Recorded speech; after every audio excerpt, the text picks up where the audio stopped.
விரவாதிருந்தார்.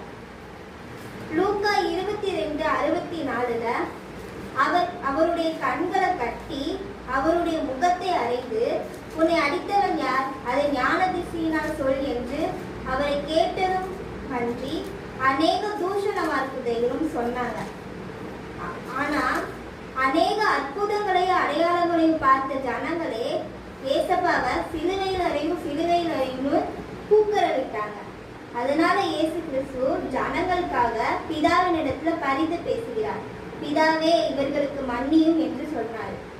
அடுத்ததாக, தாங்கள் செய்கிறது இன்னதென்று அறியாதிருக்கிறார்களே, இந்த வார்த்தை இயேசு கிறிஸ்து ஏன் சொன்னார்னா, 1 கொரிந்தியர் 2:7-8 உலக தோற்றத்திற்கு முன்னே தேவன் நம்முடைய மகிமைக்காக ஏற்படுத்தினதும் மறைக்கப்பட்டதுமாய் இருந்த ரகசியமான தேவ ஞானத்தையே பேசுகிறோம். அதை இப்பிரபஞ்சத்து பிரபுக்களில் ஒருவனும் அறியவில்லை. அறிந்தார்களானால் மகிமையின் கர்த்தரை அவர்கள் சிலுவையில் அறைய மாட்டார்களே.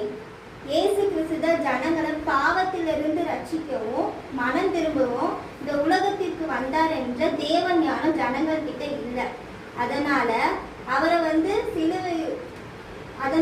அவங்க சிலுவையில அரைஞ்சாங்க இயேசுக்காக. இவர் தான் தேவனுடைய குமாரன்னு அவங்க அறியல. அந்த தேவ ஞானம் இருந்துச்சுன்னா அவரை இவ்வளவா பாடுபடுத்திருக்க மாட்டாங்க, இவ்வளவா சிலுவையில அரைஞ்சிருக்க மாட்டாங்க. அதனால ஆண்டவர் பிதா கிட்ட, உங்க என்ன செய்யறாங்கன்னே உங்களுக்கு தெரியல, அதனால தாங்க செய்கிறது இன்னதென்று அறியாது இருக்கிறார்கள்னு சொன்னாரு. ஏசப்பா எதை போதிச்சாரோ அதே செய்கிறவரா இருக்கிறாரு.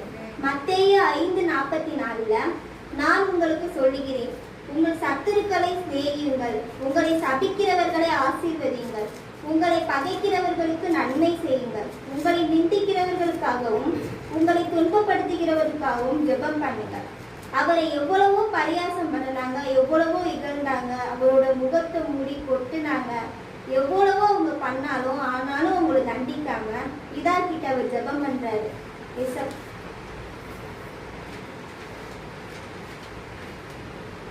அடுத்து மத்தேயு 6:14 மனுஷனுடைய தப்பிதங்களை நீங்கள் அவர்களுக்கு மன்னித்தால் உங்கள் பரமபிதா உங்களுக்கு மன்னிப்பார்.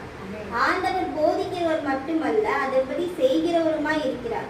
ஆகையால் நாமும் நம்முடைய சுற்றியுள்ள சகோதர சகோதரிகளின் தப்புதங்களை மன்னித்து அவங்களுக்காக ஜெபம் பண்ண தருவோம். அவங்க என்ன செய்யறாங்கன்னு அந்த தேவ ஞானம் இல்லாதனால அவங்களுக்காண்டி அவங்க அந்த தேவ ஞானத்தை பெற்று ஏசப்பாக்குள்ள வளரணும்னு ஜெபம் பண்ணுவோம்.